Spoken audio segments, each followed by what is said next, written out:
आज बच्चों हम एस्टेट का 2018 वाला पेपर सॉल्व करेंगे। पहले हमने 19 का कर लिया है, 20 का कर लिया है, 21 का कर लिया है। आज हम 2018 वाला करेंगे, ठीक है। अब पहला क्वेश्चन देखो क्या है। The pKa of acetic acid and pKb of ammonium hydroxide, ये वैल्यू दे रखी है, ये pKa दे रखा है, ये pKb दे रखा है। आपको pH निकालनी है, तो कैसे निकालनी होती है? फॉर्मूला होगा यहाँ पे pH is equal to 7 plus half pKa minus pKb। pKa में से जो pKa है उसमें से माइनस करना है pKb, ठीक है। pKa दे रखा है 4.76, ठीक है। 4.76 में से 4.75 को माइनस करना, वैल्यू आ जाएगी 0.01, ठीक है। तो यहाँ पे आंसर जो है मतलब 7 प्लस हाफ और यहाँ पे बच गया 0.01। आप इसको सॉल्व करेंगे क्योंकि ये हाफ है इंटू 0.01, तो आंसर क्या आ जाएगा, क्योंकि 7 उसमें फिर जोड़ देना है 7.005। जो आंसर थर्ड है वो इसका करेक्ट हो जाएगा।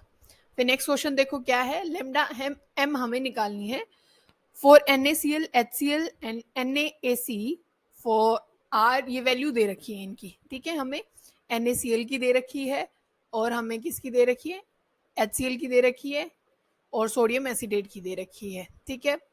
और हमें निकालनी किसकी है, एसिटिक एसिड की निकालनी है। अब देखो, अगर आप क्या कह रहे हैं, NaCl है आपके पास, उसकी वैल्यू है आपके पास 126.4, ठीक है।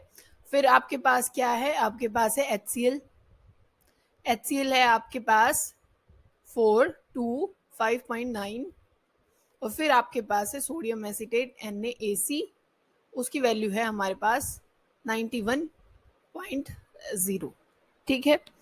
अब हमें निकालनी किसकी, हमें HAC की निकालनी है बच्चों, ठीक है। HAC, अब ध्यान से देखो ये चीज हमें कैसे मिल सकती है। हमारे पास ये तीन चीजें हैं, उनमें से ये निकालनी है और उसकी वैल्यू भी हमें सॉल्व करके बतानी है। अब देखो, इसमें AC है और यहाँ पे H है, मुझे इन दोनों को तो जोड़ना पड़ेगा। बात समझ के, मुझे ना तो Cl चाहिए इस HCl में से और ना मुझे इसमें Na चाहिए। तो क्या करेंगे, इस NaCl को इन दोनों में से, इन दोनों को ऐड करके, इन दोनों की वैल्यू को ऐड करके उसमें से NaCl की वैल्यू को क्या कर देंगे बच्चों, माइनस कर देंगे। बात समझ में आ रही है ना। फिर हमारे पास क्या आ जाएगा, HAC आ जाएगा, ठीक है।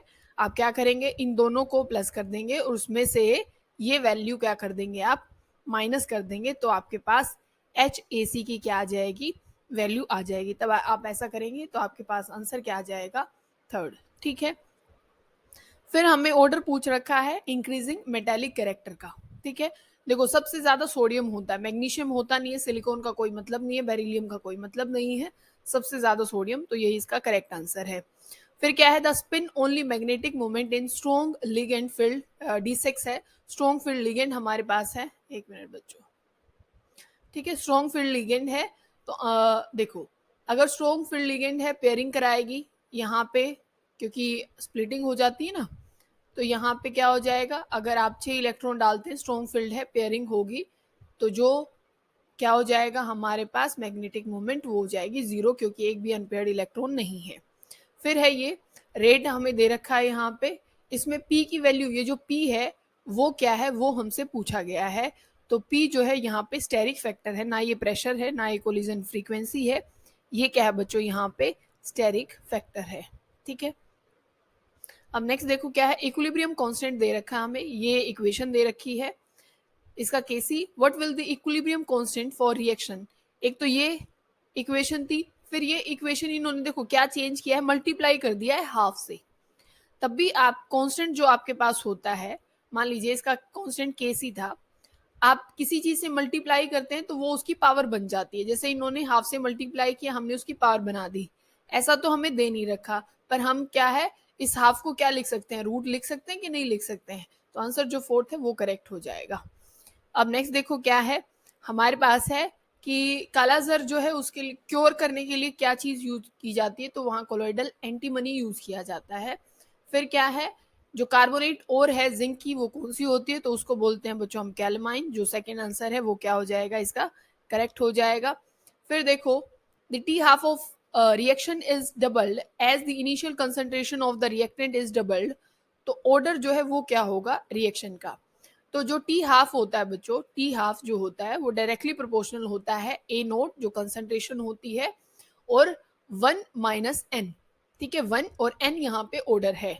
तो हमने क्या कहा कि भाई जो टी हाफ है वो डबल, मतलब रिएक्टेंट जो है ये इनिशियल कंसंट्रेशन डबल करने के ऊपर ये भी डबल हो जाता है। तो ये कब हो सकता है, मान लीजिए अगर हम इसको जीरो मानते हैं, एन को क्या मानोगे जीरो, तो ये ऑल ओवर हमारे पास 1 आएगा, तभी ऐसा भैया अगर ये डबल होगा तभी ये डबल हो सकता है। ठीक है, तो जो एन है, एन की वैल्यू यहाँ पे क्या है जीरो होगी, तो ये जीरो ऑर्डर के लिए होगा। अब नेक्स्ट देखो क्या है, what is the total number of orbital, N 3 तब होगा तो टोटल नंबर ऑफ ऑर्बिटल क्या होंगे। अब ध्यान से देखना, फिर एन के लिए देखो एस की वैल्यू होगी यहाँ पे, एस होगा, पी होगा और डी होगा, यही चीज होती है। एस में एक ऑर्बिटल होता है, पी में 3 होते हैं और डी में 5 होते हैं, तो आंसर क्या हो जाएगा थर्ड, क्योंकि 9 हो गई total. The double bond in C2 consist of, ये होते हैं पाई बॉन्ड, दोनों के दोनों जो C2 में जो बॉन्ड होते हैं वो दोनों क्या होते हैं पाई बॉन्ड होते हैं। ठीक है, ये 2021 में भी ये लास्ट क्वेश्चन था। अब देखो the correct order of energy of 2s orbital in the following, ये क्वेश्चन भी पहले आया हुआ है बच्चों, तो इसका जो सेकंड आंसर है वो ठीक हो जाएगा, सबसे ज्यादा किसकी होगी H वाले की। ठीक है, अब देखो नेक्स्ट क्या है, which of the following is the strongest base, strongest base कौन सा होगा वो आपको समझना पड़ेगा कि जितने ज्यादा डोनेटिंग ग्रुप जुड़े होते हैं, जैसे यहाँ पे N है, तो जितने ज्यादा यहाँ पे डोनेटिंग ग्रुप जुड़े होंगे इसके साथ, इस N के साथ, वो उतना ज्यादा क्या हो जाएगा बच्चों बेसिक नेचर हो जाएगा उसका। तो इसमें हमारे पास यहाँ पे ट्राई इथाइल जो अमीन होगा, ट्राई इथाइल जो अमीन होगा वो ज्यादा क्या हो जाएगा इसमें बेसिक हो जाएगा, क्योंकि तीनों ही ग्रुप क्या है इसमें, तीनों ही ग्रुप इसमें क्या हो जाएंगे डोनेटिंग हो जाएंगे। यहाँ पे डाई मिथाइल है, मतलब 2 मिथाइल ग्रुप जुड़े हुए हैं, पर यहाँ पे तीनों ही क्या है आर ग्रुप जुड़े हुए हैं, तो सबसे ज्यादा बेसिक ये हो जाएगा। ठीक है, अब देखो which of the following has the lowest enthalpy of atomisation, तो जिंक है बच्चों, वो किसी के साथ मतलब क्योंकि उसकी फुल्ली फिल्ड है तो वो मतलब ऐसी कोई एनर्जी लेता ही नहीं, तो जो सबसे कम होती है वो किसकी होती है जिंक की होती है। Which of the following is incorrect for कैमिज ऑप्शन, आपने 2 पढ़े होंगे फिजियो ऑप्शन और कैमिज ऑप्शन, तो उनमें से उसके लिए इनकरेक्ट बात क्या है। देखो इट इज हाईली स्पेसिफिक, बिल्कुल स्पेसिफिक होता है, it result into multi molecular layer, बिल्कुल नहीं बच्चों, मल्टी मॉलिक्यूलर नहीं बनाता, सिंगल लेयर ही बनाता है। ठीक है, केमिकल बॉन्ड बनते हैं, बिल्कुल बनते हैं, इरिवर्सिबल होता है, बिल्कुल होता है। ठीक है, फिर क्या है, with dilution the molar conductivity of a solution is, वो इंक्रीज होती है, कैसे होती है वो देखो, हम बोलते हैं कि जो मोलर कंडक्टिविटी होती है वो क्या होती है, एक मोल आयन की, एक मोल आयन जो होते हैं उनकी कंडक्टिविटी मोलर कंडक्टिविटी बोली जाती है। ठीक है, पहले भाई अगर हम ये बोलें कि भाई ये एक मोल इसमें आयन प्रेजेंट थे इतने में, ठीक है, एक मोल यहाँ पे आयन प्रेजेंट है, फिर हमने डाइल्यूट कर दिया, ये क्या कर दिया डाइल्यूट कर दिया, अब ये इतना बड़ा वेसल हो गया और अब इतना यहाँ पे जो सॉल्वेंट है वो आ गया, इसमें है अभी भी 1 मोल आयन। ठीक है, देखो बच्चों पहले तो यहाँ पे स्टेरिक हिंड्रेंस आयंस को मिल रही थी, तो वो इतनी ज्यादा कंडक्टिविटी वो शो नहीं कर सकते थे, पर यहाँ पे अब उनको क्या है डाइल्यूशन के साथ साथ अब क्या मिल जाएगी उनको, स्टेरिक हिंड्रेंस कम हो जाएगी, क्योंकि पहले तो यहाँ आयन आयन आपस में जल्दी टकराते तो कंडक्टिविटी कम होती, तो डाइल्यूशन के साथ जो मोलर कंडक्टिविटी है वो क्या हो जाती है इंक्रीज हो जाती है। फिर देखो जी जो है वो कौन सा करेक्ट है वो आपको बताना है, तो क्या होता है -NFE होता है, तो 4 करेक्ट हो जाएगा। फिर क्या है, the फ्लोकुलेटिंग power of which of the following is highest for coagulation, इसके लिए आपको बताना है, तो जितना ज्यादा यहाँ पे क्या होगा बच्चों, ये पॉजिटिव है तो हमें नेगेटिव आयन चाहिए होगा, जितना ज्यादा यहाँ पे नेगेटिव चार्ज होगा उतना ज्यादा फ्लोकुलेटिंग पावर होगी, तो ये तो कट जाएगा ये भी, और यहाँ पे SO4 पे सिर्फ 2 नेगेटिव है, यहाँ पे 4 नेगेटिव है इस कॉम्प्लेक्स पे, तो आंसर जो थर्ड है बच्चों वो करेक्ट हो जाएगा। फिर क्या है, the correct order of increasing bond dissociation enthalpy, bond dissociation enthalpy हमें बतानी है यहाँ पे। बहुत लोगों को ये क्या लगता है कि भाई फ्लोरीन की सबसे ज्यादा होती है, ऐसा नहीं है, तो यहाँ पे तो इसको पहले तो इसको कट कर दो, सबसे ज्यादा तो होती है क्लोरीन की, तो 2 ऑप्शन में हमारे पास क्या दे रखा है, हमें क्लोरीन यहाँ पे दे रखा है, और फिर जो है वो फ्लोरीन है, फिर ब्रोमीन है, फिर आयोडीन है। ठीक है, तो आंसर जो इसका क्या हो जाएगा, जो थर्ड हो जाएगा बच्चों, वो इसका करेक्ट आंसर हो जाएगा। फिर हमसे पूछी गई है नायोबियम जो है वो उसकी कन्फिग्रेशन पूछी गई। कन्फिग्रेशन आप सबको याद होंगी, तो इसकी जो 4D4 और 5S1 है वो इसकी करेक्ट हो जाएगी। वैसे किस में आता है ये, वो नवाब था, है ना, ऐसे उसमें आती है ना ये। तो आप जो पहले बोलते हैं स्कैंडियम, फिर टाइटेनियम, फिर वेनेडियम, यहाँ पे आप बोलते हैं 3D3 और यहाँ पे होता है 4S2। यहाँ पे इसकी क्या हो जाती है, क्योंकि एक्सेप्शन ही पूछा जाता है, तो यहाँ पे इसकी हो जाती है 4D4 5S1। दो मत कर देना कि भाई ये बिल्कुल हाफ फिल्ड होने के लिए एक इलेक्ट्रॉन यहाँ जाता है, ऐसा नहीं होता, ठीक है। फिर देखो क्या है, what weight of copper deposited when 1 Faraday of electricity pass through the cupric salt. Cupric salt में अगर 1 फैराडे इलेक्ट्रिसिटी पास की जाएगी तो क्या होगा। देखो क्योंकि दोनों में सेम ही पास की गई होगी, ठीक है, तभी, क्योंकि इन्होंने और कोई चेंज दिया नहीं है और यहाँ पे भी सेम पास की गई होगी। तो अगर सेम इलेक्ट्रिसिटी पास की जाती है तो हम क्या बोलते हैं, अगर भाई जो मास होगा by equivalent mass, second law में हमने देखा था मास बाय इक्विवेलेंट मास, जो भी यहाँ आपने सॉल्ट लिया, जो भी यहाँ आपने सॉल्ट लिया, जो पहला है कॉपर वाला उसमें क्या होगा 36.5 होगा, उसका इक्विवेलेंट भी क्या होगा, क्योंकि जो कॉपर पहले वाला वो 1 पॉजिटिव में होगा, तो उसका भी जो इक्विवेलेंट होगा वो 63.5 होगा।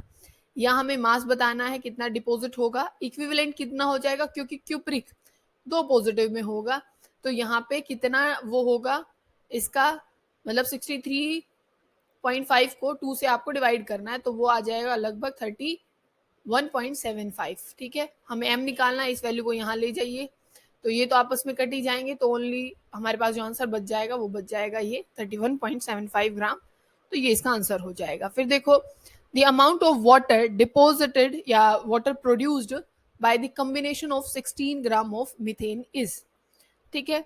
तो आपको क्या बताना है कि वाटर की अमाउंट बतानी है प्रोड्यूस होगी किसके कॉम्बिनेशन से, 16 ग्राम ऑफ मीथेन। तो अगर आप मीथेन को देखें और इसकी आप क्या कर दें, कंबशन कर दें, कंबशन मतलब ऑक्सीजन की रिक्वायरमेंट होगी, और फिर आप उसमें से क्या कर दें भाई, एक तो CO2 बाहर निकलेगी और साथ में कंबशन में पानी बाहर निकलता है, ऐसा ही होता है। क्या ये बैलेंस है कि नहीं है, देख लो भाई, यहाँ पे ऑक्सीजन 3 है इस साइड, ठीक है, यहाँ हाइड्रोजन 2 हैं और यहाँ 4 हैं, तो हम इसको 2 से मल्टीप्लाई कर दें, 4 हाइड्रोजन हो गए और यहाँ पे अब ऑक्सीजन कितने हो गए 4, और यहाँ पे 2 ही हैं, तो इसको 2 से मल्टीप्लाई कर देते हैं 4, तो अब जो अपनी रिएक्शन है वो बैलेंस्ड है। अब देखते हैं इन्होंने क्या बोला कि जो 16 ग्राम मिथेन है, इसका जो वैसे भी मास आप निकालोगे तो 16 ग्राम होगा, तो 16 ग्राम मिथेन कितना पानी प्रोड्यूस करने वाली है, तो 16 ग्राम देखो कितना प्रोड्यूस कर रही है, 2 मोल। एक कितना होता है आप ये देखो, एक होता है अपना ऑक्सीजन, तब आप इसका मास निकालते हो, ऑक्सीजन का कितना होता है 16, और हाइड्रोजन यहाँ पे 2 होते हैं, 2 इसको 18 होते हैं।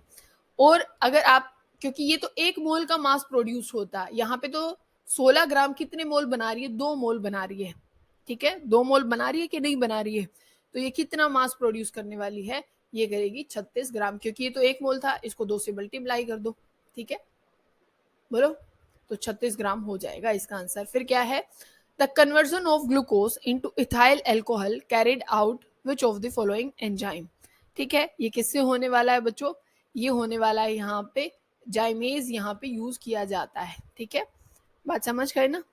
ये माल्टेज, ये तो माल्टोज शुगर है, इन्वर्टेज जो अपना सुक्रोज में यूज किया जाता है, ठीक है, तो जाइमेज इसका आंसर हो जाएगा। अब ये क्या है क्वेश्चन नेक्स्ट जो है, 2 litre of an ideal gas at a pressure of 10 atm, ठीक है, 10 atm है, एक्सपेंड हो रही है आइसोथर्मल इनटू वैक्यूम। देखो वैक्यूम आते ही जो प्रेशर हो जाएगा बच्चों, जो वर्क वो पूछना चाह रहा है वो क्या हो जाएगा, अपने आप ही 0, क्योंकि क्या होता है वहां पे आप फॉर्मूला लगाते हैं P external minus P external into V, तो यहाँ पे तो वैक्यूम है, प्रेशर का कोई लेना देना नहीं है, ये 0, तो सब कुछ 0 हो जाएगा, वर्क क्योंकि वर्क के बराबर होता है ना, तो वैक्यूम है वो 0, तो आंसर भी क्या हो जाएगा 0। ये क्वेश्चन बहुत बार आ चुका है। Hall Heroult process related to किसके होता है, एल्यूमिनियम के।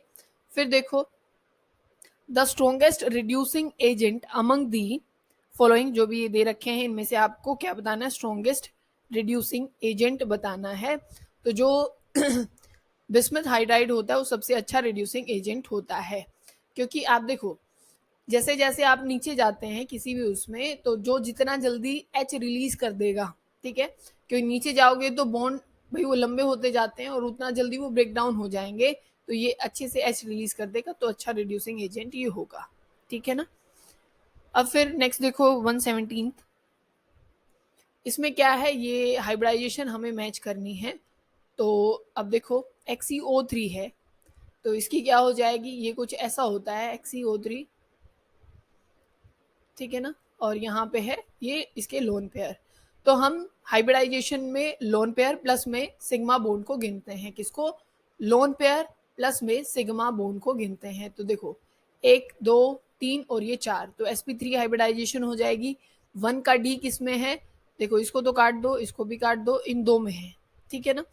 फिर देखो XeF6 6 है, मतलब कि आप ये बना लो इसमें XeF6 ऐसे ऐसे कुछ करके, ये कितने बन गए, फिर भी बचेंगे, ये ऐसे नहीं बनेगा बच्चों, ऐसे नहीं बनेगा,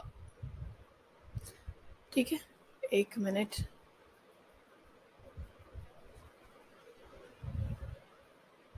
पर आप ये बता सकते हैं भाई 6, क्योंकि इसने यूज किए हैं 6 है ना, तो क्या होगा कि 3 यहाँ पे और 3 यहाँ पे और ये 7 हो गए, एक लोन पेयर बचेगा, क्योंकि XeF6, क्योंकि जिनोन जो है वो टोटल 8 बॉन्ड बनाएगा, बनाएगा कि नहीं बनाएगा, क्योंकि 6 तो किसके साथ बना रहा है, फ्लोरीन के साथ, और टोटल 8 बनाता है, तो दो लोन, एक लोन पेयर बचा हुआ है, तो 6 ये और एक ये 7, तो इसकी क्या हो जाएगी सेकेंड वाले की, इसका हो जाएगा ये सी वाला, ठीक है। तो सी किस में है इस वाले में, तो आंसर जो थर्ड हो जाएगा वो ये करेक्ट हो जाएगा, ठीक है, बात समझ गए। अब नेक्स्ट देखो, which of the following is an example of solid solution, solid solution का आपको एग्जांपल बताना है। तो और तो देखो ये सारे गैस हैं, किसी में लिक्विड ले रखा है, पर जो थर्ड ऑप्शन है amalgam of mercury with sodium, ठीक है, एमलगम और सोडियम दोनों में सॉलिड की बात हो रही है। नेक्स्ट देखो, आपको बताना है 119 जो है वो एटॉमिक नंबर है और कौन सी फैमिली का होगा। मैंने बताया था भाई अगर 117 है तो वो 17th ग्रुप का है, 118 है तो वो 18th ग्रुप का है, अगर 119 है तो ये, क्योंकि 19वां ग्रुप तो है नहीं तो पहले पे ही आ जाओ, मतलब एल्कली मेटल है, ठीक है। फिर देखो इन्होंने पूछा है कि इनमें से कौन सा एग्जिस्ट नहीं करता। देखो जिनोन अपने कंपाउंड बनाता है पर जो नियोन है वो कंपाउंड नहीं बनाता, तो आंसर जो सेकंड है वो करेक्ट हो जाएगा। उन्होंने नोट पूछा था। अब 21 देखो, आपको डिटर्जेंट पूछा गया है, ठीक है, क्या है डिटर्जेंट, वो भी किसका, हेयर कंडीशनर, ठीक है। तो इसमें कौन होता है, cetyl tri methyl ammonium bromide, पहले ही आ गया सिटाइल मतलब स्टाइल मारने वाला, ठीक है, उससे आप याद रख सकते हैं। फिर क्या है, Carius method is use for the estimation of which of the elements, ठीक है, किसके एस्टिमेशन के लिए यूज किया जाता है, तो ये हेलोजेंस के लिए यूज किया जाता है। फिर देखो step wise overall stability constant हमें बताना है, इसमें क्या होगा, तो यहाँ पे क्या है, सबकी जो भी आपके जो रेट कांस्टेंट आते हैं उनकी क्या हो जाती है, मल्टीप्लीकेशन हो जाती है। फिर हमसे पूछा आइसो ऑक्टेन क्या होता है, आइसो ऑक्टेन की बच्चों स्ट्रक्चर कुछ ऐसी होती है, ये कार्बन यहाँ पे भी, एक कार्बन और बनाओ, फिर कार्बन यहाँ पे भी और ये ऐसे, ठीक है। तो इसका नाम क्या हो जाएगा, ये हो जाएगा, क्योंकि मान लो यहाँ से आप शुरू करोगे क्योंकि ज्यादा सब्स्टिट्यूशन है, 2 यहाँ पे मिथाइल आएगा, मतलब और तो कहीं नहीं है, यहाँ पे 3 पे है, यहाँ पे 2 और 4 पे है, तो आंसर जो थर्ड है वो करेक्ट हो जाएगा। तो आप इसको ध्यान रख सकते हैं, इसको आइसो ऑक्टेन बोला जाता है। फिर देखो थर्मल साइक्लाइजेशन ऑफ ट्रांस 2,4 हेक्साडाइईन, ठीक है, क्या होगा उसमें वो भी हम देखते हैं। वैसे ये क्वेश्चन पहले भी आ चुका है बच्चों, तो आप ट्रांस कुछ ऐसे बना सकते हैं, यहाँ भी CH3 और यहाँ भी ये CH3, और किस में है, थर्मल उसमें है, और ये देखो 2 पाई यहाँ पे 2 पाई यहाँ पे, तो ये 4 पाई सिस्टम है, ठीक है, क्या है 4 पाई सिस्टम है, और ये थर्मल कंडीशन है। अब जैसे ही आप क्या करते हो कि थर्मल तब कंडीशन आती है और 4 पाई सिस्टम होता है, तो वहां पे कोन रोटेशन होती है बच्चों, क्या होती है, कोन रोटेशन होती है, ठीक है। और तब भी जैसे ये दोनों ट्रांस पोजीशन है, तब भी ट्रांस और ट्रांस, तो वहां पे क्या बन जाता है, वो सिस बन जाता है, ट्रांस और ट्रांस सिस बन जाता है, ठीक है, इतनी बात समझ में आ रही है। ट्रांस और ट्रांस क्या हो जाता है, सिस हो जाता है, और कौन में हो जाता है फिर बच्चों यहाँ पे, क्योंकि ट्रांस और ट्रांस दोनों मिलके हमने क्या बना दिया भाई, वो सिस फॉर्म करते हैं, सिस फॉर्म करते हैं। और तब भी कौन रोटेशन होती है, तो जो एक्चुअल जो ज्योमेट्री थी उसमें वो चेंज आ जाता है, मतलब C4 चेंज, हम ये ऐसे याद रखते हैं, C4 क्या हो जाता है वहां पे, चेंज हो जाता है। तो अगर सिस था पहले तो बाद में क्या बन जाएगा, वो ट्रांस बन जाएगा। बोलो समझ में आ रही है, तो बाद में क्या बन जाएगा, ट्रांस बन जाएगा। तो देखो होगा क्या, पहली बात तो ये हमने कुछ ऐसे बोला ना, और इसको हम क्या बोलते हैं भाई, ये ऐसे बॉन्ड है, इसको क्या करो इलेक्ट्रॉन की फॉर्म में ऐसे लिख लो, ये ऐसे ये ऐसे, तो ये तो यहाँ ऐसे बॉन्ड बन जाएगा और ये आपस में ऐसे बॉन्ड बना लेंगे और ट्रांस प्रोडक्ट बनेगा। ठीक है, कैसे बनेगा, ये ऐसे है ना, तो एक तो हमने यहाँ बॉन्ड लगा दिया और यहाँ पे एक ये CH3 ऐसे होगा और एक डैश पोजीशन पे डैश पे ये CH3, तो ट्रांस, ओनली ट्रांस। ठीक है, बात समझ गए, तो जो फर्स्ट आपका आंसर होगा वो क्या हो जाएगा, करेक्ट हो जाएगा। ठीक है, फिर देखो, the highest intermolecular forces of attraction is found in which of the following. तो इनमें से पीवीसी में नहीं होती बच्चों इतनी ज्यादा, नियोप्रीन बिल्कुल नहीं, मतलब अपनी जो रबर होती है ना बुना इसमें होती है, बच क्या नाइलॉन 6 जिसको आप कैप्रोलैक्टम भी बोलते हैं। अब नेक्स्ट देखो क्या है, when the aryl halide is treated with very strong basic amide ion in liquid ammonia into aniline, ये हमने पहले भी कई बार पढ़ लिया है कि इसमें बेंजाइम बनेगा। ठीक है, अब देखो the major contributor to the global warming is, अब तक तो आप सबको याद हो गया होगा कि CO2 जो है वो क्या है, मेजर जो कंपोनेंट है ग्लोबल वार्मिंग के लिए। फिर क्या है, number of unpaired electron in the square planar, ये हमें एक कॉम्प्लेक्स दे रखा है और इसमें क्या है, अनपेयर्ड इलेक्ट्रॉन बताने हैं। तो जो स्क्वायर प्लेनर है मोस्टली आपको कैसे देखने को मिलते हैं, वो होते हैं डायमैग्नेटिक, यहाँ पे कोई अनपेयर्ड इलेक्ट्रॉन नहीं है। ठीक है बच्चों, फिर क्या है, डेफिशिएंसी ऑफ विटामिन, अच्छा बताना हमें, causes increase fragility of the RBC and muscular weakness, तो यहाँ पे जो विटामिन ई होता है वो इसका आंसर होता है, उसी की कमी से ऐसा होता है। फिर बताना है आपको, जो ग्लोबुलर प्रोटीन है उसका एग्जाम्पल क्या है, तो वहां पे इंसुलिन जो है वो क्या होता है बच्चों, ग्लोबुलर प्रोटीन होता है। ठीक है, अब नेक्स्ट देखो, which of the following is the disproportionation reaction, इनमें से कौन सी जो रिएक्शन है वो कैसी रिएक्शन है, डिस्प्रोपोर्शनेशन रिएक्शन। तो कैनिजेरो रिएक्शन में ही ऐसा होता है, क्योंकि उसमें क्या है, एक ही चीज का ऑक्सीडेशन भी हो रहा होता है, एक ही चीज का क्या हो रहा है, रिडक्शन भी, जहां पे हम कहते थे ना भाई अल्फा हाइड्रोजन नहीं होना चाहिए, NaOH का हम यूज करते हैं, तो वहीं पे उस चीज का जो अल्कोहल होती है, उसी जो अल्कोहल नहीं सॉरी बच्चों, जो अपने पास एल्डिहाइड होता है, एल्डिहाइड होता है उसी का ऑक्सीडेशन हो रहा होता है, उसी का रिडक्शन हो रहा होता है। फिर addition of Br2 to which of the following give meso dibromide, हमारे पास अगर हम क्या है Br2 के साथ रिएक्शन करते हैं तो किस में हमें मीजो डाइब्रोमाइड मिलता है, तो ये ऐसा किस में होता है बच्चों, ऐसा होता है ट्रांस 2 ब्यूटीन में। मीजो आपको पता होगा ना, मान लीजिए भाई यहाँ पे Br और यहाँ पे भी क्या है Br।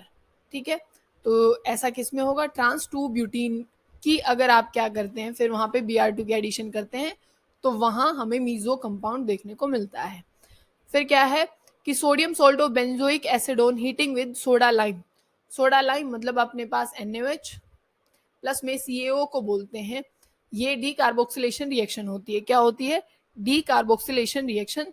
तो वहां पे अगर आपके पास सोडियम सॉल्ट है बेंजोइक एसिड का, मतलब ऐसे है CONA, अगर आप CO2 को उड़ा ही देंगे तो आपके पास बेंजीन बचेगा। ठीक है, फिर है name the alkene which on ozonolysis give acetone, की ये अगर आप किसी जो भी आपके पास एल्कीन है अगर उसका आप ओजोनोलिसिस करते हैं तो उसमें से आपको किस उसमें क्या मिलता है, एसीटोन मिलता है। तो ऐसा किस में होता है, तब आप 2,3 डाइमिथाइल और ब्यूटूइन की करते हैं तब ऐसा होता है। ठीक है, कैसे देख लो अभी, वैसे ही हम पिछले लेक्चर में बहुत अच्छे से समझ चुके थे बच्चों, ब्यूटूइन बोला है ना इन्होंने, चलो अब बना लेते हैं। मान लीजिए यहाँ पे हमने यहाँ पे ब्यूटूइन हो गया और 2,3 डाइमिथाइल, मतलब ये पहली पोजीशन है ये सेकंड, तो एक यहाँ पे CH3 लगा दो और एक तीसरी पोजीशन पे लगा दो, ये दूसरी पे हो गया, एक तीसरी पे लगा दो। तो अगर आप क्या करते हैं ओजोनोलिसिस में, इसको ब्रेक डाउन करते हैं, इसको भी ऑक्सीजन दे देते हैं, इसको भी ऑक्सीजन दे देते हैं, तो देखो ये एसीटोन बन गया कि नहीं बन गया, देखो बन गया। तो आंसर जो थर्ड हो जाएगा वो करेक्ट हो जाएगा। नेक्स्ट देखो, the reaction to obtain benzaldehyde from toluene by chromyl chloride is, इसको क्या बोलते हैं बच्चों, इटार्ड रिएक्शन हम बोलते हैं।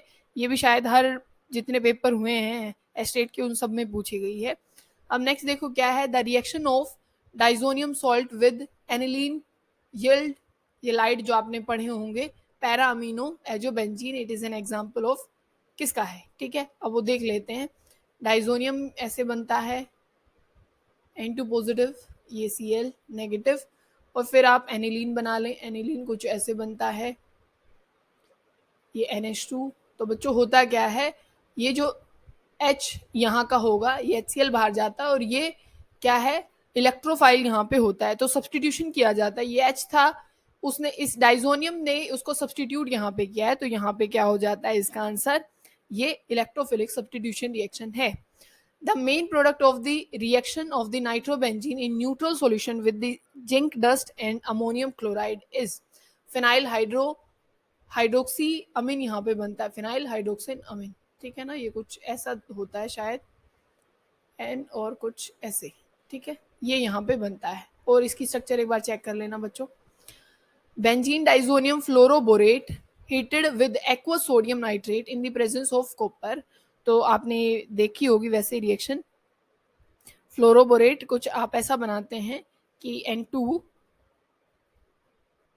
BF4 नेगेटिव, अगर आप इसके किसके साथ करते हैं, एक्वस सोडियम नाइट्रेट के साथ करते हैं, आपको वैसे फ्लोरोबेंजीन मिल जाता है, पर अगर ये कॉपर की प्रेजेंस में और सोडियम नाइट्रेट के साथ ऐसे हो रही होती है, मतलब NaNO3 और ये कॉपर की प्रेजेंस में, तो वापस ये नाइट्रोबेंजीन बना लेती है, क्या बना लेती है, नाइट्रोबेंजीन, ठीक है। अब देखो पोटेशियम सोल्ट ऑफ थैलेमाइड, जो पोटेशियम सोल्ट होता है थैलेमाइड का कुछ ऐसे होता है, ये कुछ हम ऐसे बना देते हैं, और यहाँ पे एन, ये आगे कुछ बताएगा, पोटेशियम सोल्ट है ना, तो यहाँ हम के लिख देते हैं। On heating with alkyl halide, alkyl halide के साथ अगर आप रिएक्शन करें, क्योंकि ये नेगेटिव होता है और ये पॉजिटिव, एल्काइल हेलाइड अपने पास होता है, जैसे RCl हमने ले लिया, ठीक है। एन एल्काइल थैलेमाइड मतलब ये बन जाता है कैसे, कि भाई ये जो, क्योंकि ये होता है नेगेटिव, ये होता है पॉजिटिव, ये नेगेटिव इसके ऊपर अटैक करता है, तो ये किस तरीके की रिएक्शन है आप ये देख के बताओ मुझे। ये होता है न्यूक्लियोफिलिक सब्स्टिट्यूशन, किसने सब्स्टिट्यूट किया, न्यूक्लियोफिलिक सब्स्टिट्यूशन ये रिएक्शन है, ठीक है। तो आंसर फर्स्ट हो जाएगा। फिर नेक्स्ट देखो क्या है, which of the following is the highly potency sweetener, ज्यादा है एलिटेम, 2000 गुना ज्यादा क्या होती है, स्वीटनिंग एजेंट होती है। The major product in the following reaction is, major product कौन सा है इस रिएक्शन में, तब भी आप एल्कोहलिक KOH लेते हो तो एलिमिनेशन होता है, क्या होता है, एलिमिनेशन। और जितनी ज्यादा मतलब स्टेबल एल्कीन है ना वो बनती है। हो तो सकता था भाई यहाँ से भी H निकल जाए, पर ये बिल्कुल नहीं निकलेगा, यहाँ से निकलेगा, क्यों, क्योंकि जितनी ज्यादा सब्सटीट्यूटेड एल्कीन होती है वो उतनी ज्यादा स्टेबल, तो आंसर फोर्थ जो हो जाएगा वो करेक्ट हो जाएगा। फिर क्या, विच of the following is the correct order for the wavelength of absorption in visible region, मतलब जो देखो लेमडा और एनर्जी का आपको रिलेशन पता होगा भाई, जितनी ज्यादा क्या होगी एनर्जी होगी, जितनी ज्यादा एनर्जी होगी उतनी वेवलेंथ कम होगी, और एनर्जी कम होगी तो वेवलेंथ क्या हो जाएगी, ज्यादा हो जाएगी, ये चीज होती है। अब जितनी देखो स्ट्रॉन्ग फील्ड लिगेंड जो होगी, जो स्ट्रॉन्ग फील्ड लिगेंड होती है वो स्प्लिटिंग सबसे ज्यादा कराती है, मतलब सबसे ज्यादा एनर्जी वहां पे लगती है, तो उसमें जो वेवलेंथ होगी बच्चों वो सबसे कम होगी। तो देखो NO2 यहाँ पे है, ठीक है, तो इसकी सबसे कम वेवलेंथ होनी चाहिए, सबसे कम क्या होनी चाहिए, वेवलेंथ। तो एक तो इसमें ऐसा दे रखा है, इसमें तो सबसे ज्यादा दिखा रखी है, ये तो गलत हो जाएगा। और किसमें है बच्चों, जो सबसे लास्ट में हो इसमें दे रखी है, ठीक है, इसमें दे रखी है, और तो कहीं नहीं है, ठीक है, इन दो में। फिर होती है बच्चों अमोनिया की, सबसे वीक जो होता है वो H2 होता है, सबसे वीक कौन होता है, H2O, तो सबसे ज्यादा वेवलेंथ इसी की होगी, ठीक है। अब नेक्स्ट देखो क्या है, CE जो cerium and ytterbium show the strong absorption in UV region, ठीक है, ऐसा होता है, ये दोनों शो करते हैं। Which of the following reason is not correct for it, transition occur from 4F to 5D, ये बिल्कुल ठीक है। 4F और 5D में ट्रांजिशन हो रही होती है। जो डेल्टा एल होता है वो 1 होता है, बिल्कुल डेल्टा एल जो होगा बच्चों क्या होगा, 1 होगा। यहाँ से भी आप देख सकते हैं एक एफ है और एक डी है, इनकी वैल्यू अगर एल की आप माइनस करेंगे, इसके लिए 2 होती है, इसके लिए 3 होती है, तो एल डेल्टा एल क्या होगा, 1 होगा बिल्कुल। फिर क्या है, F D peaks are broad, बिल्कुल ये ब्रॉड होती हैं, ये ब्रॉड होती हैं। Promotion of electron in these ion is difficult than the other ion, बिल्कुल नहीं, ये बिल्कुल गलत बात है, इनमें आराम से हो जाती है, ठीक है। फिर क्या है, the sugar moiety present in DNA molecule is, तो डीऑक्सी राइबोन्यूक्लिक एसिड होता है ना, डीऑक्सी होता है, तो ये तो कोई मतलब ही नहीं है, तो इसी में है बीटा डी 2 डीऑक्सी राइबोज, तो जो पहला आंसर होगा वो इसका क्या हो जाएगा, करेक्ट हो जाएगा। फिर देखो क्या है, in which of the following reagent sodium potassium tartrate is used, ठीक है। पोटेशियम टार्ट्रेट किस में होता है, फेलिंग जो बी सॉल्यूशन होता है उसमें जो पोटेशियम टार्ट्रेट है वो यूज किया जाता है। फिर देखो which of the following statement is correct for SNI mechanism, इसमें देखो बच्चों होता है कि SNI में आप कुछ एल्कोहल लेते हैं, ठीक है, एल्कोहल मान लीजिए ये ऐसे आप ले रहे हैं, ये H और यहाँ पे OH, सल्फोनाइल क्लोराइड यहाँ पे ऐसे ऐसे प्रेजेंट होता है, ये Cl, तो यहाँ होगा क्या बच्चों कि जो क्लोरीन है जैसे वो बाहर निकलता है और ये लोन पेयर क्योंकि यहाँ पॉजिटिव आएगा वो यहाँ पे अटैक करते हैं, बात समझ गए ना। अब यहाँ हो क्या रहा है, पहला ही एक बार आप अगर इसका ऑप्शन देखो बच्चों क्या है, the first step is dissociation into an intimate ion pairs, बिल्कुल ऐसा ही हो रहा है, इसी में पहले ही स्टेप में क्या हो जाता है, आयन पेयर में वो क्या हो जाता है, अपने आप में ब्रेक डाउन हो जाता है। तो अब नेक्स्ट क्वेश्चन देखो क्या है, आपके पास एल्काइन दे रखी है, Hg2 पॉजिटिव है, H पॉजिटिव है, हीट कर रखा है, तो यहाँ पे क्या बन जाता है, एल्डिहाइड बनता है, ये भी हर जो पेपर था उसमें क्वेश्चन आया हुआ है। फिर देखो which of the following statement is correct for NMR spectrum of isopropyl bromide, isopropyl bromide क्या होगा, यहाँ पे ये Br होगा, यहाँ H और ये CH3, ठीक है। तो देखो absorption of 6 methyl proton appear as upfield, ऐसा नहीं होगा, एब्जॉर्प्शन ऑफ ये अलोन प्रोटोन होगा बच्चों, लोन प्रोटोन नहीं, अलोन प्रोटोन अपीयर्स अपफिल्ड क्योंकि वो Br से जुड़ा हुआ है, तो आंसर सेकंड करेक्ट हो जाएगा। विच of the following is an bacteriostatic antibiotic, bacteriostatic पूछा गया है, तो टेट्रासाइक्लिन है, ये कैसी है, बैक्टीरियोसाइडल है, ये तीनों की तीनों, ऑफ्लेक्सिन, ठीक है, अमीनो ग्लाइकोसाइड्स और पेनिसिलिन, ठीक है। तो यहाँ पे 2018 वाला पेपर भी खत्म हो जाता है बच्चों, नेक्स्ट में हम 2017 वाला करेंगे।